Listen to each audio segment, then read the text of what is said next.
하나님의 말씀은 창세기 12장 1절에서 4절의 말씀까지를 교독합니다. 여호와께서 아브라함에게 이르시되 너는 본토 친척 아비 집을 떠나 내가 너에게 지시할 땅으로 가라.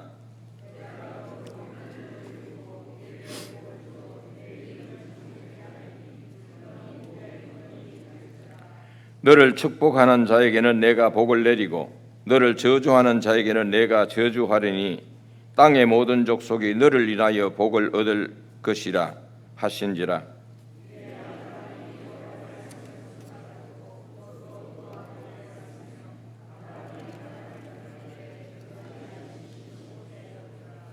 아멘.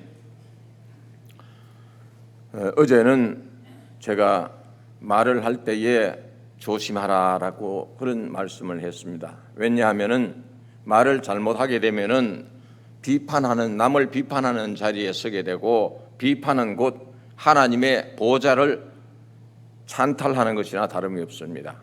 오직 판단은 하나님만이 하실 수 있기 때문에 그렇습니다. 그래서 우리가 말을 할 때에 먼저 예수님에게 내가 이 말을 해도 되겠습니까? 되지 않겠습니까? 다른 사람이 상처를 받겠습니까? 받지 않겠습니까? 이러한 부분을 예수님에게 잠시라도 속으로 이렇게 기도를 하면서 묻고 그 이후에 그런 말을 하면 그것이 하나님의 은혜의 자리가 된다고 했습니다. 그래서 우리가 일상생활에 항상 말을 조심하면서 여러분들이 살아간다면 그것이 복된 자가 됩니다. 자, 오늘은 이 본문을 통해서 우리가 훑어볼 것은 뭐냐 하면 아브라함이 어떻게 복을 받았느냐 하는 부분을 제가 말씀을 드리고 합니다. 사람들에게 있어서 복과 저주 둘 중에 하나를 선택하라고 하면 아마 누구든지 복을 선택할 것입니다. 오늘 아브라함이 이 복을 받았는데 복을 받기 이전에 어떤 일이 일어났는가를 한번 봅시다. 본문은 아브라함의 부름의 과정에 대해서 또 복에 대해서 다루고 있습니다. 하나님께서 아브라함에게 이렇게 얘기하죠. 2절에 보면은 내가 너로 큰 민족을 이루고 내게 복을 주어 내 이름을 창대케 하리니 너는 복의 근원이 될지라. 개역 개정 성경에는 이렇게 다루고 있습니다. 너는 복이 될지라. 개역 성경에는 복의 근원이 될지라 했고 개역 개정에는 너는 복이 될지라. 그렇다면 우리가 여러분들에게 바로 복이 되는 것이 어떠냐? 해야 될 일이 있습니다. 첫째, 어떻게 해야 우리가 복이 되겠습니까? 아브라함은 여기서 떠났습니다.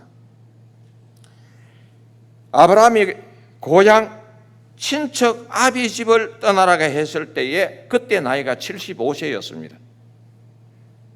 아브라함에게 떠난다는 의미는 무엇입니까? 고향에서 살아온 습관, 즉 구습의 생활을 두고 떠나라는 것입니다. 예를 들어 본다면 술과 담배를 먹는 사람이 예수를 믿자마자 술과 담배로부터 끊어졌습니다. 이것은 바로 구습을 떠나고 출발하는 것입니다. 새로운 세계로 나아가자면은 우리가 과거의 습관, 또 오늘날 살고 있는 습관에서 날마다 떠나야 합니다. 떠나지 아니하면은 새로운 세계의 비전을 볼 수가 없습니다. 은혜의 자리는 떠나는 것에서부터 시작이 됩니다. 결혼도 그렇지 않습니까? 남녀가 처녀 총각이 살아갈 때는 각자 자기 집에서 살았습니다. 습관이 다 다릅니다. 여자는 처녀는 처녀의 생활이 달랐고 총각은 총각의 생활이 완전히 다른 상태입니다. 그러나 각자가 이제 결혼을 통해서 하나의 온전한 가정을 또 하나의 온전한 공통 분모를 만들어가기 위해서는 서로는 과거의 것은 다 떠나야 합니다. 그리고 새로운 하나의 행복한 가정으로 만들어 나아가기 위해서 서로는 노력해야 되는 것입니다. 남자의 집에서 생활하던 그 습관, 여자의 집에서 생활하던 그 습관을 가지고 출발한다면 이거는 불화를 초래합니다. 그래서 하나님은 아브라함을 복의 자리에 두기 위해서 여기서 12절 끝에 2절 끝에 너는 복이 될지라, 너는 복이 될지라,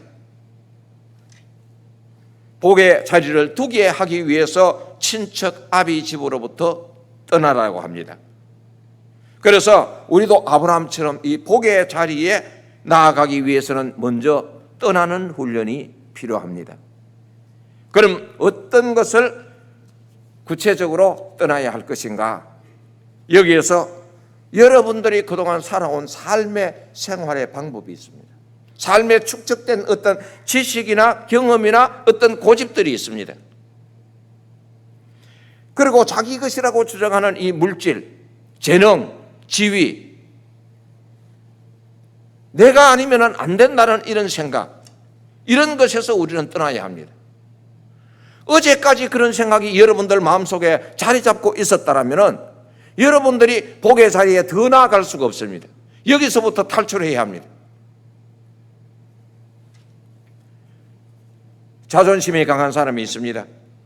남보다 우월하다고 생각하는 사람이 상대의 일에 무시하고 따돌림을 했다고 생각해 보세요. 상대는 자존심이 엄청나게 상합니다. 이런 부분도 떠나야 합니다. 이러한 것들을 버리지 못하면은 결국은 어떻게 되느냐? 여러분들 머릿속에, 여러분들 마음속에 스트레스가 쌓이게 됩니다. 스트레스가 만병의 원인이라고 하지 않습니까? 스트레스가 쌓이면은 결국은 어떠한 질병들을 갖고 오게 되어 있어요. 음식물을 먹어도 스트레스가 받으면은 소화가 되지 않습니다. 매사에 누구와 대화를 한다든가 전화만 받아도 신경질적입니다.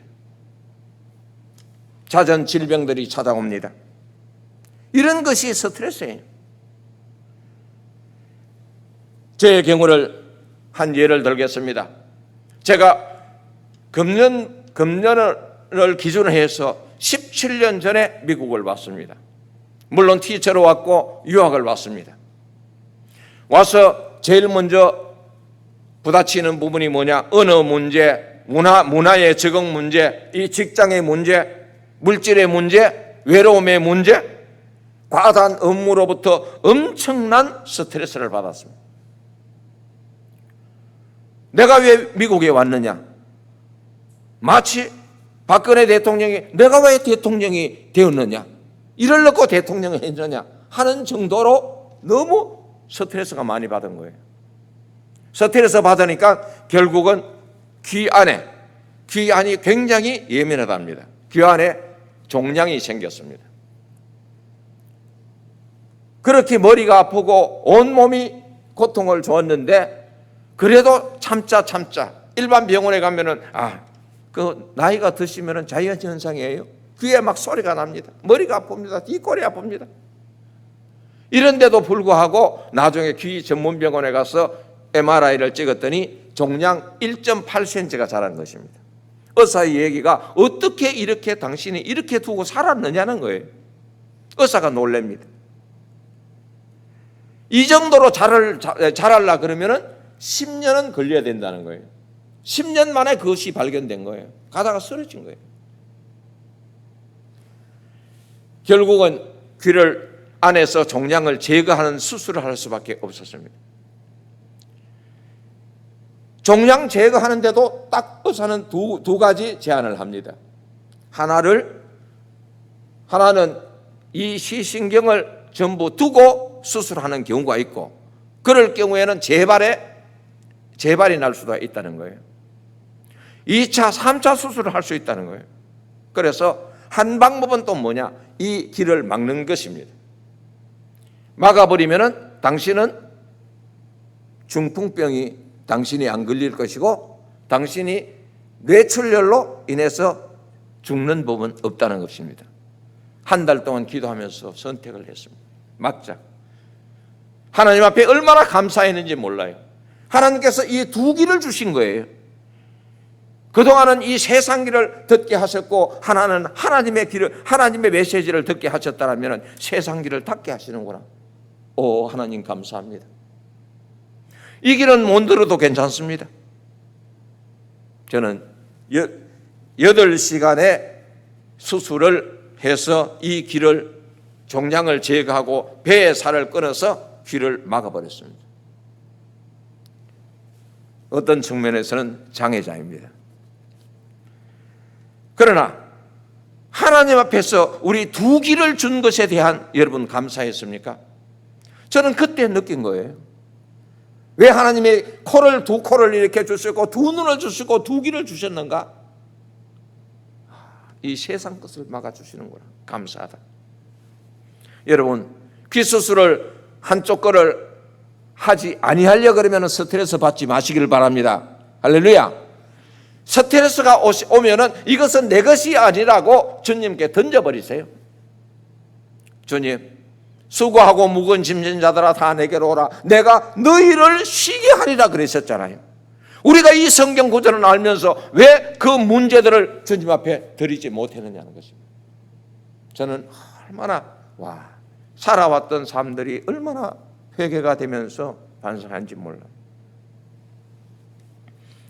예수님은 누구든지 나를 따라오려거든 자기를 부인하고 자기 십자가를 지고 따라오라고 합니다. 자기 십자가가 무엇을 말합니까? 하나님으로부터 받은 나의 사명입니다.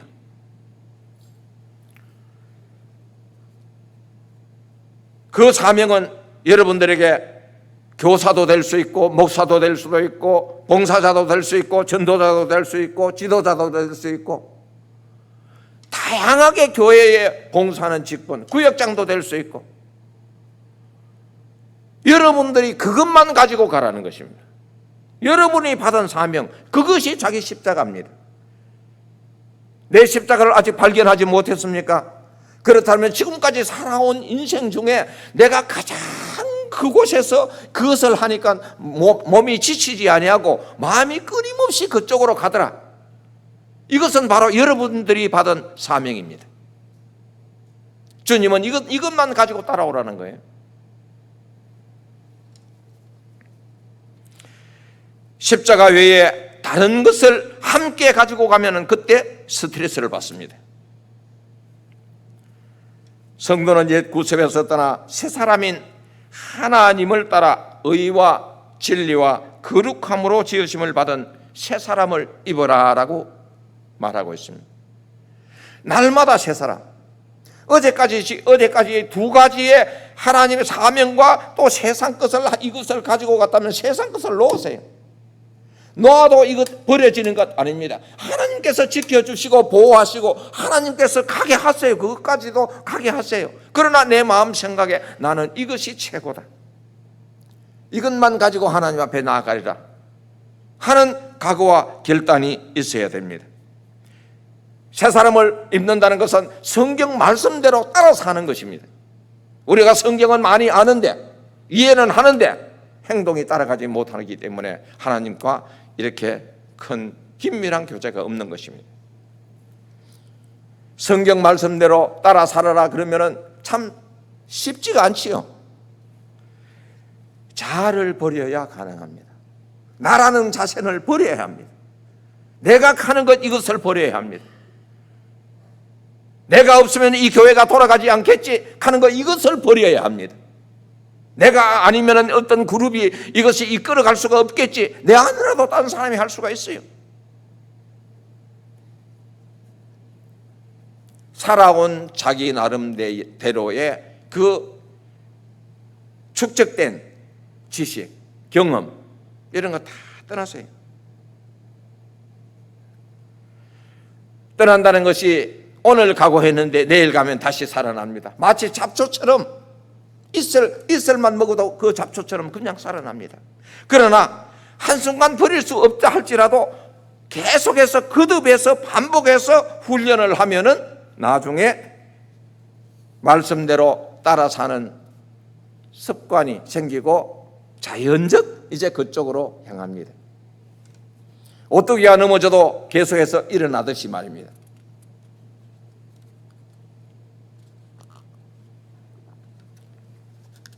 성경 말씀을 따르는 데 있어서 어떤 것은 따르고 어떤 것은 따르지 않는 그런 행동은 하나님께서 기뻐하시지 않습니다. 성경 말씀을 취사선택, 어떤 것 좋은 말씀만 이것은 내 거, 금지하는 것은 내 거 아닌 거, 이렇게 하지 말라는 것입니다. 창세기부터 요한계시록에 이르기까지 하나님께서 이 기록된 말씀을 우리가 그대로 믿고 따라 살도록 노력하면은 자신도 모르는 사이에 말씀이 내 생활 가운데서 하셔서 그때 하나님의 말씀이 이것이 능력으로 나타나는구나 하는 것을 경험하게 됩니다. 두 번째는 떠나는 자는 짐이 가벼워야 합니다. 여행자가 가방이 여러 개 있으면 참 불편합니다. 짐을 찾느라 시간을 보내야 돼요. 여행에 많이 다니시는 분일수록 그저 기내에 들어갈 수 있는 적은 가방 그거 하나 갖고 가면은 그냥 나오면 돼요. 여러분들의 집에 얼마나 많은 물건들이 쌓여 있는지 저는 알 수가 없습니다. 그러나 누구는 아십니까? 하나님은 알고 계신다는 것이죠. 막상 오늘 아브라함처럼 여러분들이 떠난다고 생각해 보세요. 어떤 것을 버리고 어떤 것을 가지고 가겠습니까? 아마 거의 다 버려야 될지도 모를 것입니다. 여러분들이 죽고 나면은 여러분들이 버리지 못하고 남겨놓은 것들은 자식들이 다 버려야 합니다. 왜 자식들에게까지 버리는 부담을 줘야 합니까? 살아있을 때 여러분들이 움직일 수 있을 때에 버릴 것 버리고 나누어 줄 것 나누어 주고 그렇게 살자는 것입니다. 오늘 집에 돌아가셔서 여러분들 옷장을 한번 이렇게 열어보세요. 아마 1년에 한 번도 입지 아니하는 옷이 거기에 걸려 있을 수도 있습니다. 아니면 1년에 한두 번 입고 그냥 뒤로 제쳐놓은 옷들이 있을 것입니다. 왜 옷장을 복잡하게 만드나요? 그거 아낌없이 주세요. 세탁소에 가서 세탁 싹 해서 아는 분들 불러서 야, 내 이거 버리려고 그러는데 너희들 갖고 싶냐? 주세요. 기쁨으로 주세요. 나누어 주는 자가 복이 있습니다. 그렇게도 다 버리지 못하면 모아가지고 교회에 갖고 오세요. 그러면 선교지에 보내면 됩니다. 신발장의 구두와 운동화 아마 보통 한 10커리 정도는 될 겁니다. 필요 없는 거 다 정리하세요. 남자분들 넥타이와 벨트 아마 많이 있을 것입니다. 유행 간 거 계속 걸어놓지 마시고 필요한 자들에게 나누어 주세요. 부엌에 안 쓰는 그릇들 나누어 주세요. 요즘 얼마나 시대가 빠릅니까? 자꾸 새로운 물건들이 더 요리하기 좋도록 나오는 그 그릇들이 많습니다. 그러나 과거에 5년 전, 10년 전에 샀는 그릇들도 이거 버리지 못하고 익하고 있습니다. 가지고 있습니다. 차곡차곡 쌓여 있습니다. 다 나누어 주세요. 그러면 그릇잔도 그 공간이 많이 생길 것입니다. 서가 있는 책들 그것도 정리하세요. 여행 다니면서 각종 장식품들 많이 샀을 것입니다. 그것도 주세요. 살아있을 때 이렇게 나누어 주는 것은 기쁨으로 받지만 그 사람이 떠나고 난 뒤에 주면은 죽은 사람 건 나 안 가져. 주어도 안 가집니다. 왜 그렇게 사세요? 꼭 필요한 것 외에 다 나누어 주라는 것입니다. 나누어 주는 자가 복된 자입니다. 생활은 간소할수록 좋습니다. 기독교인의 삶은 나그네 삶입니다. 이 땅에서 삶은 나그네처럼 살다가 하나님께서 오라 하시면 언제나 떠나야 하는 것입니다. 여러분, 하나님의 부르심에 우리가 준비하면서 살아갑시다. 어제 건강하던 사람이 오늘 아침에 못 일어날 수 있습니다. 아브라함은 하나님의 부르심에 준비하면서 떠났습니다. 저는 은퇴 이후의 삶이 너무도 간소해졌습니다. 많은 것들이 저와 이별을 했습니다. 책과 서가가 신학교로 교회로 기정이 되었습니다. 어떤 책들은 사놓고 한 번도 첫 장도 넘겨보지 아니하는 책들이 있더라고요. 책은 살 때는 이 책은 사야지 하면서 마음을 먹고 샀는데 그것을 정녕 1페이지도 읽지 아니하는 책들이 있더라 말입니다. 살림도구도 정리했습니다. 입지 않는 의류들도 많이 정리했습니다. 정리하는데 며칠이 걸렸습니다. 아직도 많은 것들이 나와 이별을 하기 위해서 기다리고 있습니다. 또 정리해야 합니다.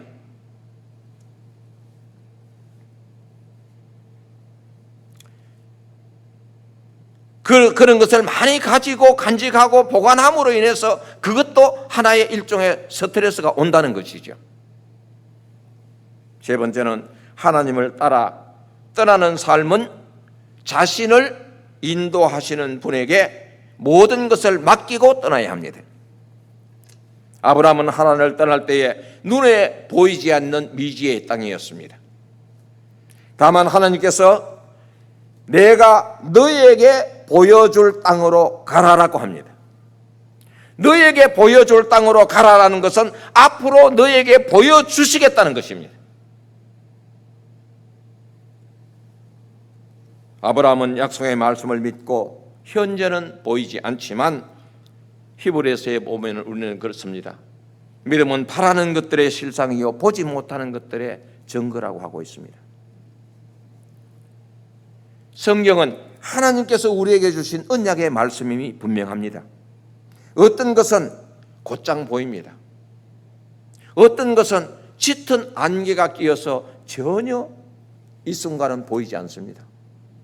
그러나 안개는 태양이 뜸을 통해서 점차적으로 안개가 걷어지면서 그 이후에 사물들이 보입니다. 인생을 살다 보면은 희노애락이 겹칩니다. 그때마다 하나님의 말씀 위에서 위로를 받으시고 힘들면은 여러분들이 꼭 구두를 찾으시기 바랍니다. 웬 구두냐고요?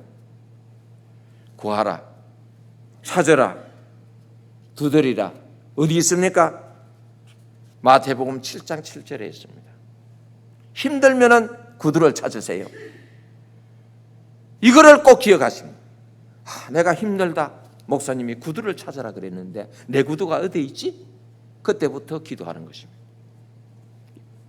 구하라 그리하면 너에게 주실 것이요 찾아라 그러면 찾을 것이요 문을 두드리라 그리하면 열릴 것이니라. 할렐루야. 하나님이 주신 말씀입니다.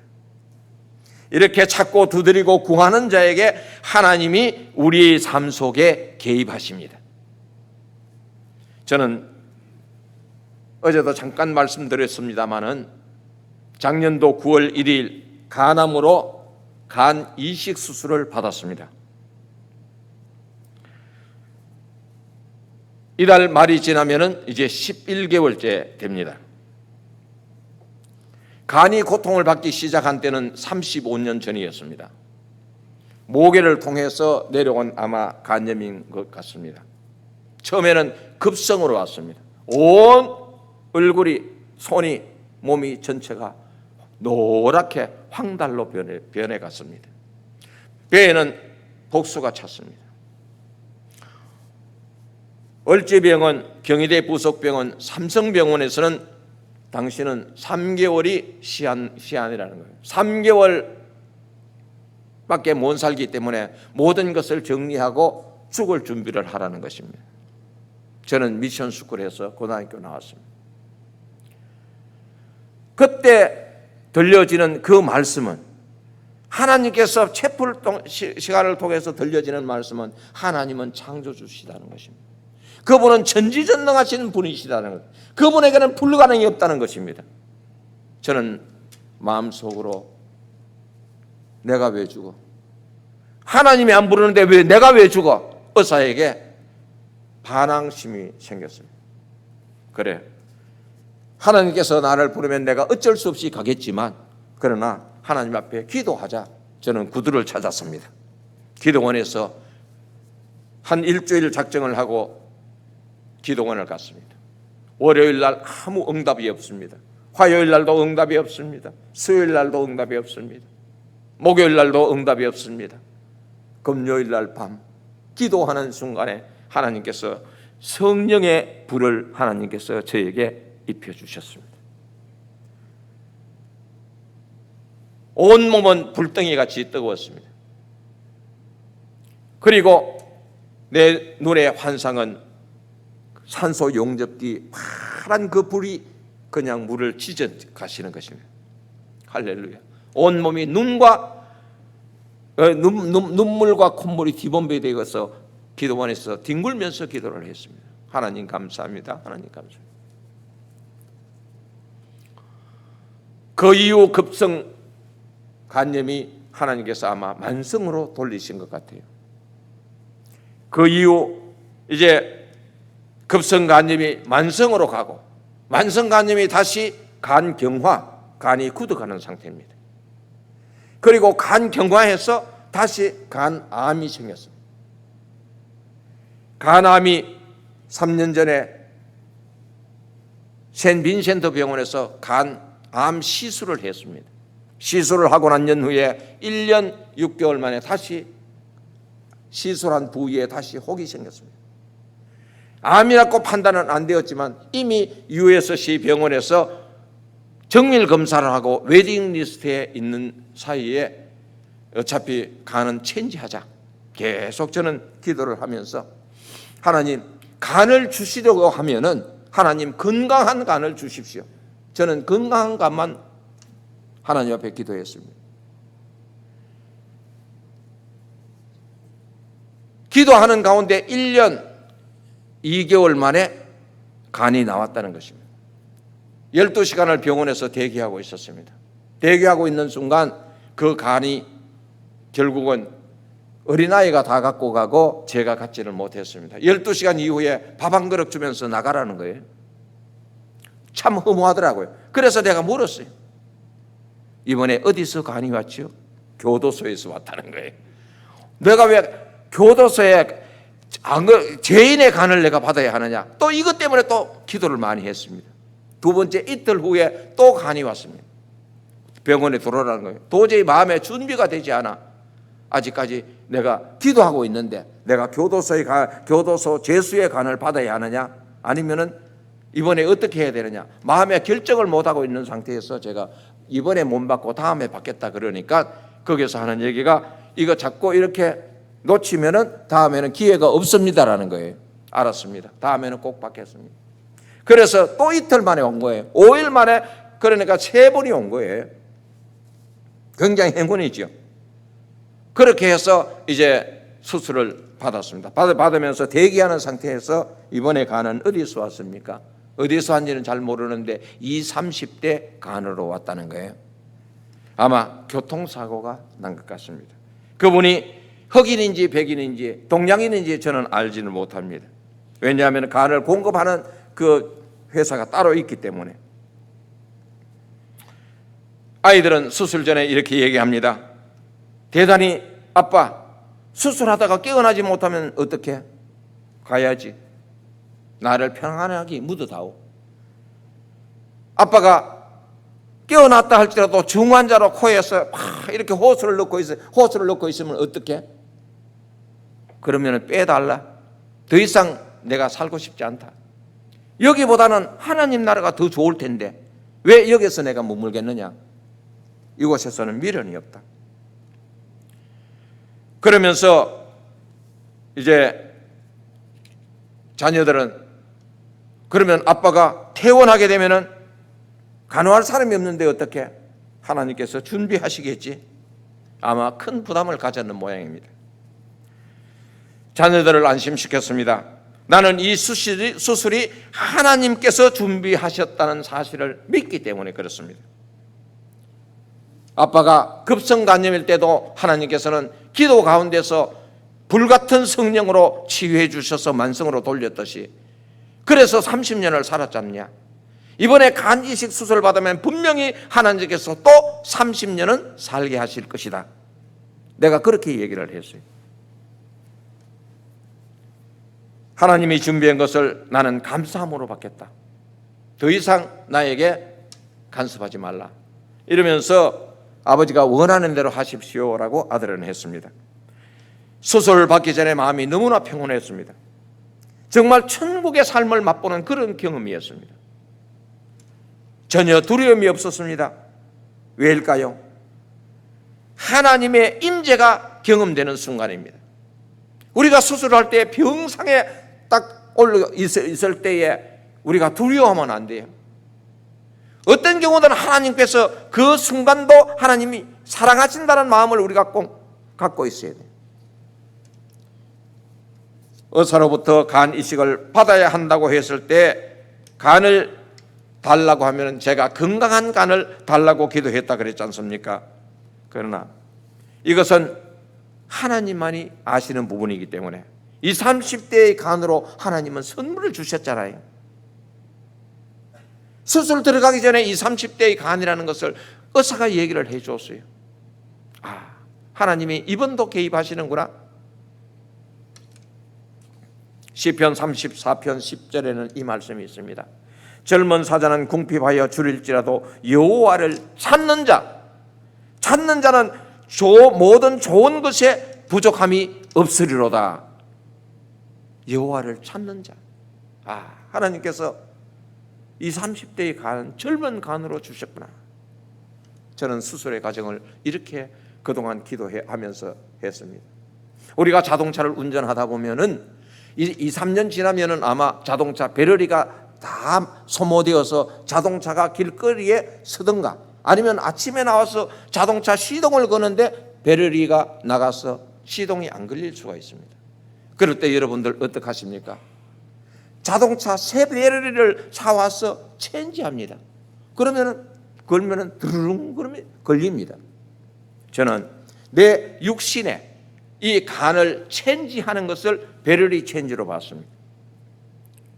그냥 갖다 끼우면 되잖아요. 하나님이 창조하셨는데 하나님이 어느 부분이 약한 것을 아시잖아요. 그 부분을 잘라내고 체인지하는 것이죠. 의사를 통해서 체인지하는 겁니다. 수술 후 하루를 중환자실에 있었습니다. 그리고 일반 병실로 넘어갔습니다. 일반 병실에서 5일간 있었습니다. 그리고 퇴원하라는 것입니다. 일주일 만에 퇴원을 했습니다. 한 달 만에 자동차 운전을 했습니다. 그리고 2달 만에 만보를 걸었습니다. 지금도 매일같이 만보, 만천보를 걷고 있습니다. 의사의 얘기는 그렇습니다. 시간이 좀 늦었지만 어차피 제가 간증이니까 말씀드려요. 만보, 만천보를 걸으면 일반적인 질병이 약한 부분도 다 낫는다는 거예요. 그러니까 매일매일 운동을 하시기를 바랍니다. 수술 후 간호사들이 계속해서 컴퓨터를 점검합니다. 일주일 동안. 그러면서 자기가 연구하기 위해서 그것을 계속 기록해 가면서 이제 데이터 이것을 자기들끼리 교환을 하는가 봅니다. 의사는 나를 보면서 당신은 럭키 최고랍니다. 나는 이런 생각이 떠올랐습니다. 사람의 편에서는 우리는 분명한 기적입니다. 간을 체인지했어. 체인지하는 그 순간부터, 그 다음 날부터 얼굴색이 변하고, 그 다음부터 이 회복이 얼마나 빠른지 모릅니다. 그러나 하나님 편에 보면은 우리는 기적이 없습니다. 하나님은 평상적인 일이에요. 아무렇게나 할 수 있습니다.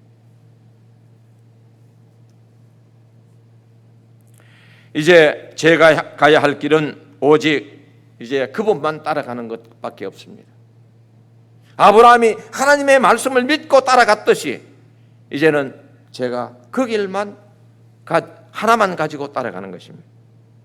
그분이 기뻐하는 일만 하려고 합니다. 그분이 인정하는 복된 자가 되어서 하늘의 복을 사람들에게 나누어 주고자 합니다. 은퇴 이후 2-3년 전부터 제가 인터넷으로 유튜브에서 복음사역 활동을 하고 있습니다. 우리 교회 홈페이지에 보면은 살롬 광장이라는 그 매뉴얼이 있습니다. 그 안에 들어가 보면 자유 게시판이 있어요. 그 자유 게시판에 가면은 우리 교회의 행사들과 또 제가 쓴 복음들이 동영상으로 제작되어 있는데 어떤 것은 1,800명이 보고 갔고 어떤 것은 1,500, 1,600, 1,700 다양합니다. 갈수록 숫자가 불어갑니다. 우리 교회 인터넷 하시는 분들이 얼마나 되세요? 우리 여기서 새벽기도에 나오신 분들이 인터넷 보시는 분이 과연 얼마나 되세요? 그런데 그 숫자는 날로 증가합니다. 여기만 하는 것이 아니라 유튜브에서, 트위터에서, 구글에서, 페이스북에서, 홈페이지에서 다양하게 복음 활동을 하고 있습니다. 이거는 하나님이 기뻐하시는 것이잖아요. 그 동영상을 보고 그 사람들이 마음을 새롭게 하고 그 사람이 은혜 받았다라면 하나님이 기뻐하시는 일이에요. 이것이 뭐 돈과 결부된 것이 아니에요. 내 수고와 하나님 앞에 드리고자 하는 그 마음이 거기에 포함되어 있는 뿐이에요. 그것이 이들을 위해서 저는 마지막 생애를 마치고자 합니다. 여러분들이 갖고 있는 사명, 하나님은 언제 부르실지 모른다는 것이죠.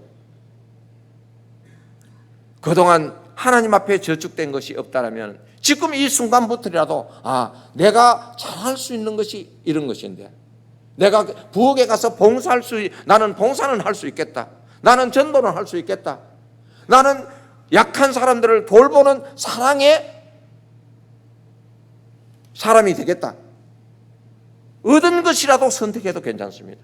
주님은 오직 자기 십자가 그거를 가지고 쫓아오러 갑니다. 저는 목사이기에 또 이렇게 제가 2번씩이나 하나님께서 다시 새 생명을 주시고 새 길을 가게 하셨으니까 남은 생에 정말 저는 엔조이하면서 매일매일 살아가고 있습니다. 스트레스는 전혀 안 받습니다. 스트레스 오면 가라고 그럽니다. 이거는 내 것이야, 내 몫이 아니라고 그럽니다. 여러분, 삶의 스트레스를 받지 마시기를 바랍니다. 오늘 말씀을 마치면서 복된 자가 되기 위해서 꼭 3가지를 우리가 기억해야 되겠습니다. 첫째는 우리는 구습에서 떠납시다. 오늘까지, 어제까지 살아왔던 그 모든 삶들은 다 청산을 합시다. 이것이 구습입니다. 새로운 길로 나아가기 위해서는 구습에서 떠나지 않고는 새 길로 더 나아갈 수가 없습니다. 2번째는 우리는 짐을 가볍게 합시다. 짐 있는 건 너무 무겁습니다. 어차피 우리는 인생은 나그네 길입니다. 집에 있는 것 정리할 거 정리하고 이러면서 정리하면서 다른 사람을 이렇게 자기 것을 이렇게 주면은 줄 때 그 기쁨, 이거는 돈을 주고도 사지 못하는 것입니다. 그 다음에 하나님께 자신을 온전히 맡깁시다. 어려울 때, 기쁠 때 언제라도 하나님 앞에 내 마음을 그대로 드러내면서 하나님 정말 나 오늘 너무 좋아요. 너무 기뻐요. 이렇게 매일매일 살아갈 수 있도록 하나님 역사해 주시옵소서. 너무 기쁜 거예요. 살아있는 자체가 기쁘고 하나님이 일을 하는 것 자체가 기쁜 거예요. 그러니까 우리가 하나님 앞에 온전히 자신을 맡기면서 나아갈 때 하나님께서는 여러분들의 날마다 복된 자가 되게 살 수 있도록 해 주실 줄로 믿습니다. 다 같이 기도하시겠습니다. 담임 목사님 휴가 잘 마치고 돌아올수록 기도해 주시고, 오늘 말씀을 생각하면서 우리가 3가지를 꼭 기억하면서 이것이 이루어져야 복된 자가 되겠구나. 또 우리 교회에 병으로 고통받으시는 분들이 많습니다. 그분들을 병을 잘 치료할 수 있도록 기도해 주시고, 선교사님들을 위해 기도해 주시고, 교육관 건립을 위해서 기도해 주시기를 바랍니다.